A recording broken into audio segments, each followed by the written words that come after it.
Hi, it's Tarrant. And Stella from Meeple University. We are very excited today to do a review for Autobahn. Now, this game is by Alleycat Games, and it was originally kickstarted and recently fulfilled, but I picked it up from Essen. So you can pick it up from Essen Spiel as well, 2022. So we're going to do... If you go back in time. If you go... I mean, yes, that's right. Tarrant.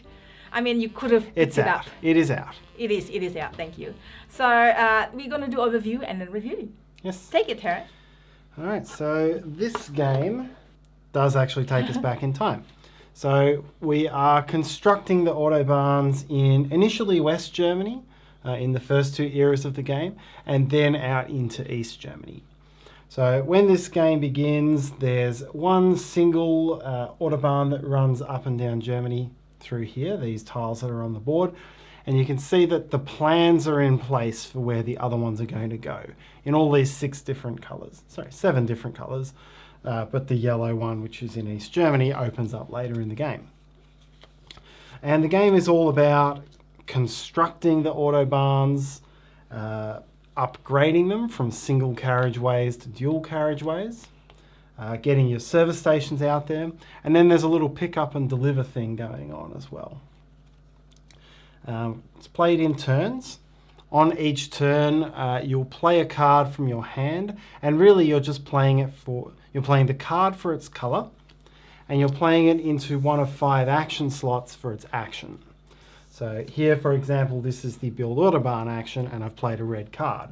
And so I would pay the necessary cost, depending on where it is and the era and so forth, and I would put an Autobahn piece extending in one direction on red. So let's say I put it there. As you do that, cities start to become more valuable when more Autobahns go through them. You get bonuses that you cover here. So I'm like going up on the development track, which is a way to get points. And anytime you construct, you put a worker into the office of that Autobahn. So there's all these offices here. So there's a little timing area control piece going on here. So you can build Autobahns, you can upgrade Autobahns, flipping them over. So upgrading makes the cities more valuable once again, like so. And it lets you once again go into the office of that Autobahn. You can load a truck. So this is the pick up and deliver part. You can put a truck on a city that has the color of the card you played and load it with that city's resources. Put it on sideways for now. So I would put a crate of those in there. And then at the end of your turn, if you've played a card that matches the Autobahn that your truck is on, you can move it, and you're trying to get it out to the outlying countries, and you'll get money or you'll get bonuses for the things that you deliver to them. You can put service stations on these long links here. These long links need service stations, so you can put them there. Sorry, you take from left to right, which gives you some bonuses when you drive your trucks past your own service stations or when other players drive past. So you can get a little bit of passive income out of that. And you can also unlock. So there's all these parts here. This is pretty key because you've got some tech trees going on here. So if I'd played that there, I could unlock my red key. And this starts to level up my my other actions there. Ultimately, the game all comes down to the departments and the offices up in the top left corner. Top right. Top right corner. Once there have been enough workers put onto a desk that your worker gets pushed out, it goes into, so there would be 2 other ones there to push it out. It would go into the lobby. And then when 2 players. Yeah. And then when you get a promotion icon, which is this icon here, present in a few places on the board, you can move up 1 spot, but only into an office you've unlocked here. So there's an office here which will ultimately, again, all the points come from here. So there's a column that will give you 1, 2, or 3 points, depending on how many workers you've got down here. So you want to race up that track and then do a lot of building at the end of the game to get lots of workers in here. There's one that's all about deliveries. So you want to get workers in there, and then you want to deliver with your trucks to as many different countries as you can. There's one which is all about building service stations. That's this one here. And then there's one which you don't have to unlock, which is all about how much money you've got at the end of the game. And there's no other points in the game. Anyone who's in here but doesn't get promoted is worth 2 points as well. But that is all the points. So you've got to make sure you unlock what's important to you. You've got to make sure you find these promotions, and you've got to build your way up on those tracks to get as many points as you can. After a certain number of Autobahns are built, it goes to the next era, changes the prices. And then when we get to the third era, that is when East Germany opens up, the roadblocks come off, and we get opened up to Berlin, which has a third or a fourth type of goods. It's got pharmaceuticals, and you Pharmaceuticals. It is pharmaceuticals. Yeah, drugs. Yeah. I mean, like, okay, It's good drugs pharmaceuticals. for sure. Yes. And you get into a race to deliver those out, because one of the major ways of getting promotions towards the end of the game is to deliver pharmaceuticals, be the first one to each of these different countries. And then once another number of Autobahns has been built, game's over, you count up the final scores, and whoever has scored the most points through those means is the winner. There's an area control element here throughout the game as well. So at the end of each era, players get money income based on how many employees they have on a certain coloured desk and how valuable the cities on that Autobahn are. It's kind of like semi-cooperative in a way. You build street together, but you want to be on it at the right time to get the most money. Yep. Each player also has a route that they're sort of semi-responsible for. If you can get a full link of completely upgraded Autobahns with service stations all along that, it's going to give you a lot of points. Other players can jump in, of course, and do that, but you've got to be wary of those. So lots of competing things to think about. What do you think? It's a very interesting game. It's got a very brass feel. That's the biggest thing I got coming out of the game was it felt like brass.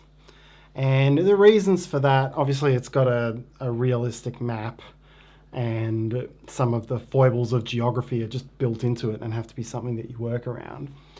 But it's also got that real feeling of, all right, if I build something, the next player can immediately do something with it. And so I've got to, especially at 2 players, but I've got to manage when I do things for, say, a time that the other player doesn't have the cards they need to do what the valuable thing that I've unlocked, or just keep doing actions that are strong for me and only semi for each other. And brass really has that, and this really has that. So that was the initial thing I got out of it.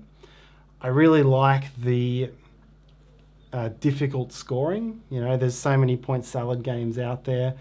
I often find games where they're very specific ways of scoring and you really have to work for it.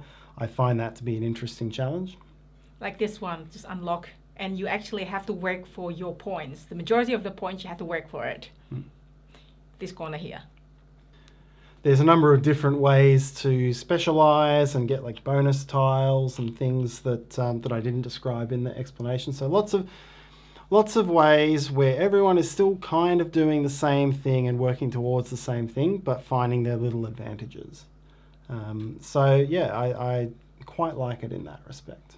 It's true. It plays 1 to 4 players, by the way. We have not played the solo mode, but it does scale down. So you can see here this board, 2 players, up to here 3 players and 4 players. Or scales down or up depending how your angle. It is medium. I wouldn't say too heavy. It's quite heavy at certain points. Tarrant mentions here about the forcing one to do anything. I think this requires some generalizations, and then you can specialize a little bit at certain ones. So By what I meant by that is that if you look at the board here, and look at the board here. So this is the main way you gain points at the end of the game. You have to work for it throughout the game, but in order to get your meeple to go up there, you have to try to unlock different type of bonus. You can't just focus on one bonus and then just do that. And then you can't really, and then there's bonus when you complete the road, there's bonus get the top. You try to get like a bit of everything, I guess.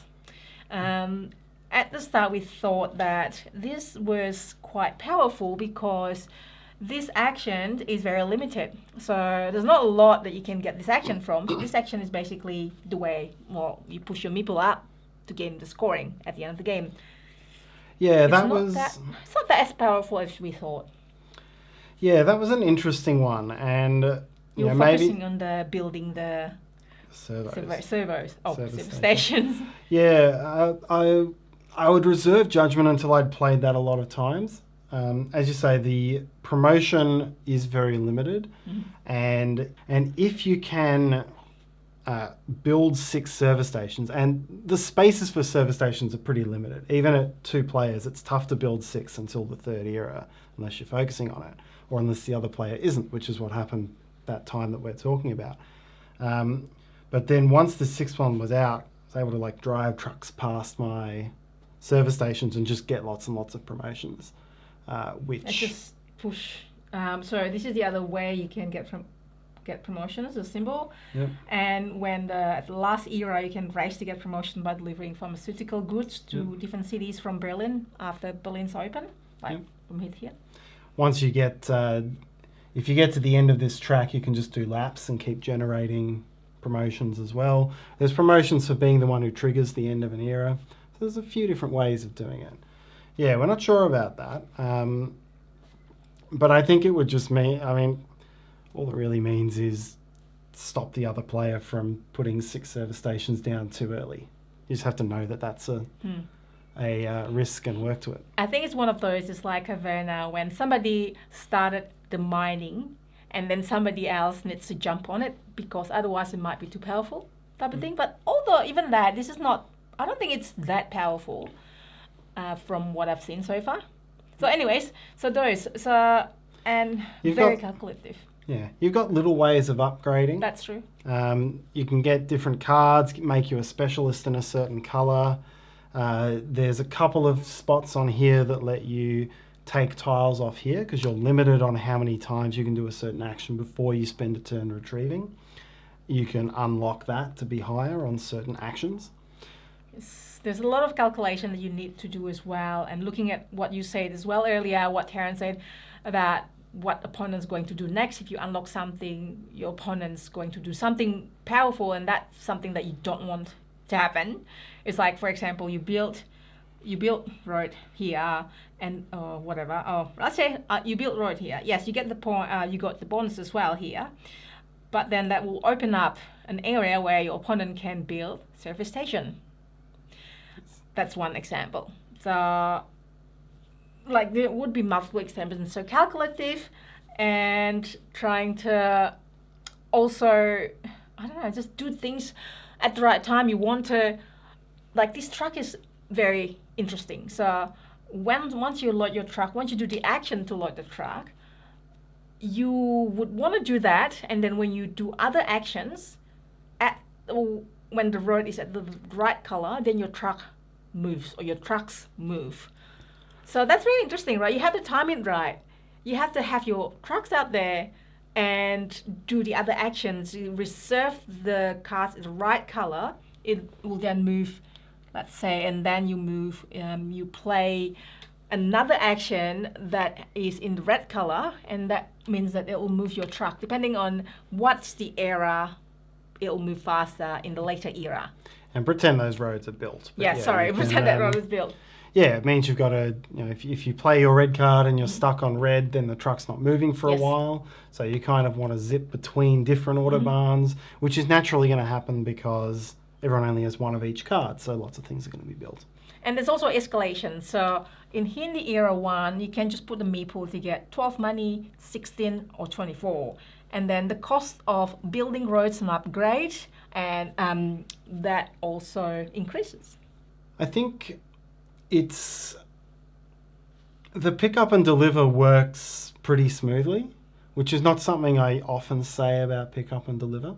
It's smooth, but it's quite brain burning. I swear, the amount of times like, oh no, I use that color of card. Oh no, and then it's quite hard to pick up extra cards, or even there's another action that lets you swap cards. So that means that the amount of cards you have is very limited, and that's Concordia.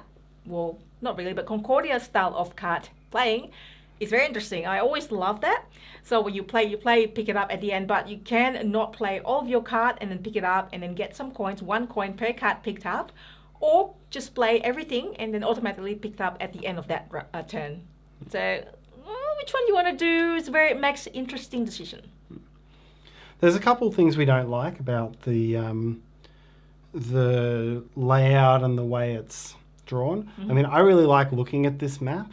It's got these big sweeping colours. It reminds me of the tube map, and I really enjoy that. I know you do. But it's brightly coloured, and and these little pieces are covering the Autobahn colours a bit. So it is a bit much when you're trying to take in all of the different colours and play the game from a functional standpoint. These, and like on the black Autobahn, we've got these black roads. They don't stand out very well, and these pieces, like the truck doesn't sit comfortably on it, and that is really frustrating. Like, so it's kind of like there's sideways. there's space for it to be a little bit bigger so the truck fits properly. So it's like this is what Tarrant means. So it doesn't actually sit right in the middle, so you can only move your trucks when there's road. So when there's road though, it's like, do you put it here, do you put it here? But saying that, the components are really cute. It's really the trucks, the service station, the Meeple. Well, you talked about the Meeple next. I think it's really cute. It's just that functionally, it's kind of like a little bit awkward.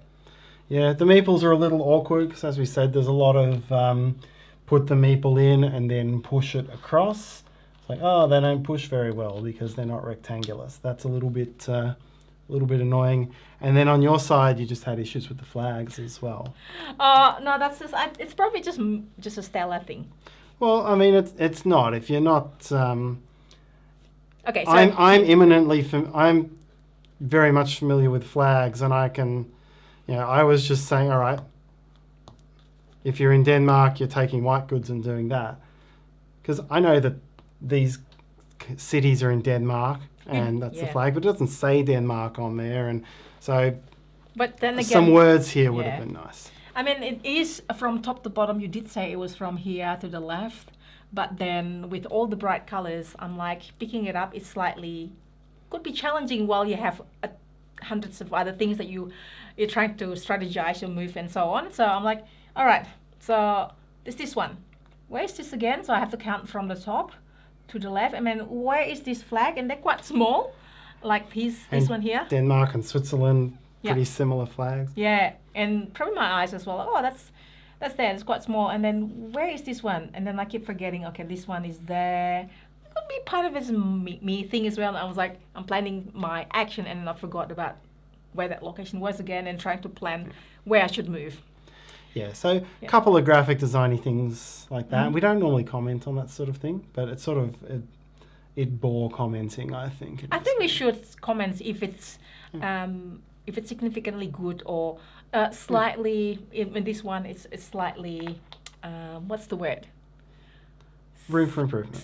Room for improvement. Slightly convenience. It's not a big thing, but as I say, well, let me know if you have played this game. I'm almost sure that's kind of like more of my thing rather than everyone else's. So I'm always like, yep, it could be my fault. You never know. But let me know if you have played this. Is this a thing for you? But apart from that, I think the game itself is very, very quite well put together. I'll say very well put together, mechanic-wise, scoring-wise. Unfortunately, my brain needs to be like, always like, it's really brain burning at the end because the score is not immediately feasible. You have to do a lot of calculation and math towards the end or like during the game to see which one is more beneficial and which one scores you more points. Yeah. That's my point. It's like, no, that's it. And I come back to brass again, and I look at it as one of those games where there's so many games where these days the whole board is put together like almost symmetrically. Almost anywhere you start could be valuable, equally valuable. And I do like sometimes coming into a game where, you know what, there are some obviously stronger places and stronger things to do. You know, this Autobahn only goes west from here. Like these 3 only have one direction you can come off in. These couple can go both ways down the bottom, and it just means it's got some quirks and things that you've got to pick up as you play. There's a couple of modules. We haven't played with the modules, but they add different things. There's a traffic module where you can put other little cars and they hold up your trucks. So a few different things that have been added into the game as well. They all add for replayability. I think even without the module, it has good replayability with the strategy you take. But as I say, maybe generalization a little bit, and then specialization more towards the end. There's obviously scaling down up and down players, but this board is quite.